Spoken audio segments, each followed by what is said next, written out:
প্ৰচিডিউৰটো মই যেতিয়া শিকাইছোঁ তেতিয়া মিক্সাৰটোত কি ল'লোঁ কাক ইম্পিউৰ কৰিলোঁ বুলি ক'লোঁ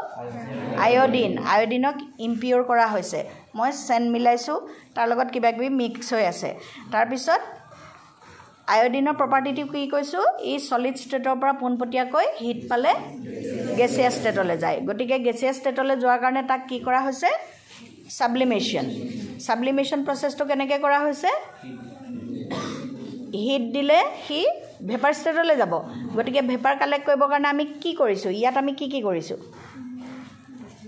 যিটো দেখিছা সেইটো কোৱা ফানেলটো কেনেকৈ দিছোঁ ফিল্টাৰ পেপাৰ সেইটো কথা সোধা নাই তোমালোকে ফানেলটো যে মই পৰ্চিলিনৰ বেচিনটোত প্লেচ কৰিছোঁ কেনেকুৱা ধৰণে প্লেচ কৰিছোঁ উল্টাকৈ ইনভাৰ্টেড হয়নে ইনভাৰ্টেড যিটো কাম কৰা সেইটোকে পৰীক্ষা বহীখনত লিখিব লাগিব হাউ ইউ হেভ পাৰফৰ্মড বুজিলা ইনভাৰ্টেড পজিশ্যনত আমি দিছোঁ তাৰপিছত মই যে গাত এখন ফিল্টাৰ পেপাৰ তিয়াই পেলাই দিলোঁ কিয় দিলোঁ যাতে ক্ৰেকিং নাহে গ্লাছৱেৰছ আমি ইউজ কৰিছোঁ হয়নে আৰু ওপৰত যিহেতু ফানেলটোৰ ওপৰত এটা ফুটা থাকে গতিকে তাৰ ফুটাটো আমি তেনেকুৱা ধৰণে বন্ধ কৰিছোঁ আৰু গ্ৰেজুৱেলি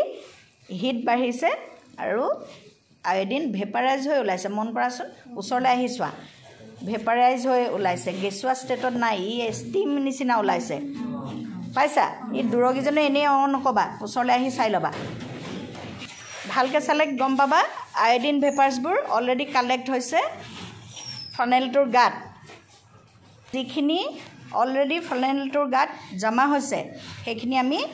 কালেক্ট কৰিম আৰু কালেক্ট কৰি তাৰ ৱেইটটো চাম ৱেইট